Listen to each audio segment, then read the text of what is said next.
ಎಲ್ಲರಿಗೂ ನಮಸ್ಕಾರ.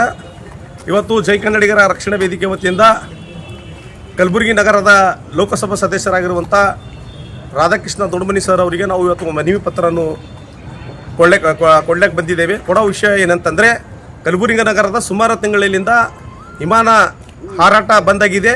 ಅದಕ್ಕೆ ಅದು ವಿಮಾನ ಹಾರಾಟ ಪ್ರಾರಂಭ ಮಾಡಬೇಕು ಅಂತಂದು ನಾವು ಒಂದು ಮನವಿ ಕೊಡ್ತಾ ಇದ್ದೇವೆ. ಅದರ ಜೊತೆ ಏನು ರೈಲ್ವೇದು ಒಂದು ವಾರ ಕಡೆ ರೈಲ್ವೆ ಇಲಾಖೆಗೂ ನಾವು ಮನವಿ ಕೊಟ್ಟಿದ್ದೇವೆ.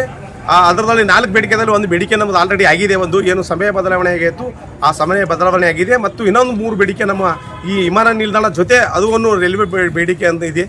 ಒಂದೇ ಬೇಡಿಕೆ ಏನದ ಅಂತಂದರೆ, ನಮ್ಮ ಕಲಬುರಗಿ ನಗರದಲ್ಲಿ ಬರುವಂಥ ಶೋಲಾಪುರದಿಂದ ಏನು ಯಶವಂತಪುರಿಗೆ ಹೋಗ್ತದೆ ರೈಲ್ವೆ, ಆ ರೈಲ್ವೆಗೆ ಬುದ್ಧ ಎಕ್ಸ್ಪ್ರೆಸ್ ಇಡಬೇಕು ಅನ್ನೋಂಥದ್ದು ಒಂದು ಬೇಡಿಕೆ ಇದೆ. ಎರಡನೇ ಬೇಡಿಕೆ ಏನಪ್ಪ ಅಂತಂದರೆ, ಏನು ಶೋಲಾಪುರಲಿಂದ ಮುಂಬೈಗೆ ಹೋಗುವಂಥ ಒಂದೇ ಭಾರತ್ ಟ್ರೈನು ಅದು ಗುಲ್ಬರ್ಗಲಿಂದ ಒಂದೇ ಭಾರತ್ ಟ್ರೈನ್ ಬೊಂಬೆಗೆ ಹೋಗುವಂಥ ಪ್ರಾರಂಭ ಮಾಡಬೇಕು.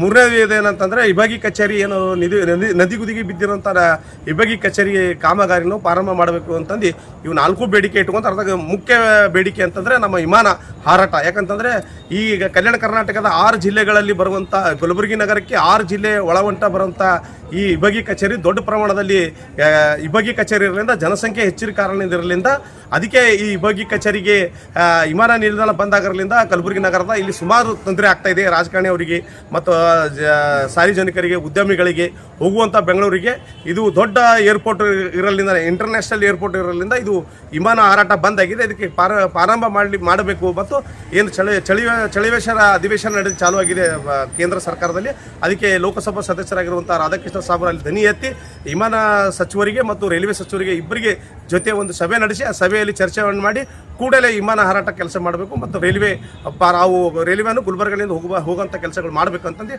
ನಮ್ಮೆಲ್ಲ ಸಂಘಟನೆಯ ಕಾರ್ಯಕರ್ತರು ಮತ್ತು ನಾನು ರಾಜ್ಯಾಧ್ಯಕ್ಷರಾದಂಥ ಸಚಿನ್ ಪ್ರತಾಪ್ ಅವರ ನೇತೃತ್ವದಲ್ಲಿ ಒಂದು ಮನವಿ ಪತ್ರವನ್ನು ಲೋಕಸಭಾ ಸದಸ್ಯರಿಗೆ ಕೊಡಲಾಗಿದೆ.